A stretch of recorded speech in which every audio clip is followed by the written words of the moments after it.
വൈകുന്നേരമായപ്പോൾ ചെറിയൊരാഗ്രഹം pasta കഴിക്കാൻ.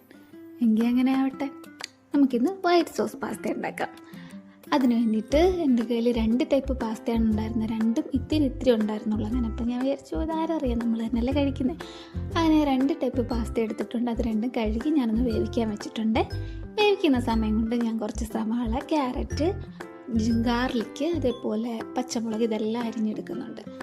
ഓയിലിനകത്തേക്ക് നമുക്ക് garlic ഇട്ട് കൊടുത്തൊന്ന് സോട്ട് ചെയ്ത് വരുമ്പോഴത്തേനും അതിനകത്തേക്ക് സവാളയും ഗ്രീൻ ചില്ലി, ക്യാരറ്റ് ഇതെല്ലാം ഇട്ട് ഒന്ന് വഴറ്റിയെടുക്കാം. ഈ വഴന്നു വന്ന സാധനങ്ങളിൽ ഒരു സൈഡിലേക്ക് മാറ്റി വെച്ചിട്ട് നമുക്ക് കുറച്ച് ബട്ടർ ഇട്ട് കൊടുക്കാം.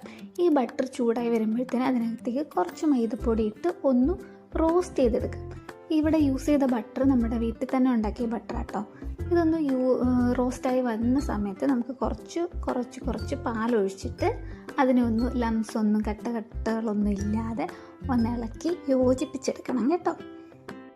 ശേഷം കുറച്ച് പാലും പിന്നീട് കുറച്ച് വെള്ളവും കൂടെ ചേർത്ത് നമുക്കിത് ഒന്ന് കുക്ക് ചെയ്തെടുക്കാം. മൈദയുടെ പച്ചച്ചൊവയൊക്കെ ഒന്ന് മാറി വരുന്നത് വരെ നല്ല രീതിയിലൊന്ന് കുക്ക് ചെയ്തെടുക്കാം. ശേഷം നമുക്ക് കുറച്ച് പരിപാടി കൂടെ ഉണ്ട്. കുറച്ച് പെപ്പർ പൗഡർ കൂടി ഇട്ട് കൊടുക്കാം. നമുക്ക് എരിവിന് ആവശ്യമായിട്ടുള്ള പെപ്പർ പൗഡർ കൂടി ഇട്ട് കൊടുക്കാം. പെപ്പർ പൗഡർ ഇട്ട് കൊടുത്ത് കഴിഞ്ഞിട്ട് നമുക്ക് വേവിച്ച് വെച്ചിരിക്കുന്ന നമ്മുടെ പാസ്തയും കൂടി ഇട്ട് കൊടുക്കാം. സ്റ്റവ് ഓഫ് ചെയ്യാൻ മറക്കല്ലേ, കാരണം നമ്മൾ ഒത്തിരി കുക്ക് ചെയ്ത് കഴിഞ്ഞ് ഇത് ഹാർഡായിപ്പോവും. സോസ് കുറഞ്ഞത് തിക്കായിപ്പോവും. നമുക്ക് എത്രത്തോളം തിക്നെസ് വേണം അതനുസരിച്ച് നമുക്ക് ചെയ്തെടുക്കാം കേട്ടോ. അങ്ങനെ ലാസ്റ്റ് ഞാൻ കുറച്ചുകൂടെ ബട്ടർ ഇട്ട് കൊടുക്കുന്നുണ്ട്.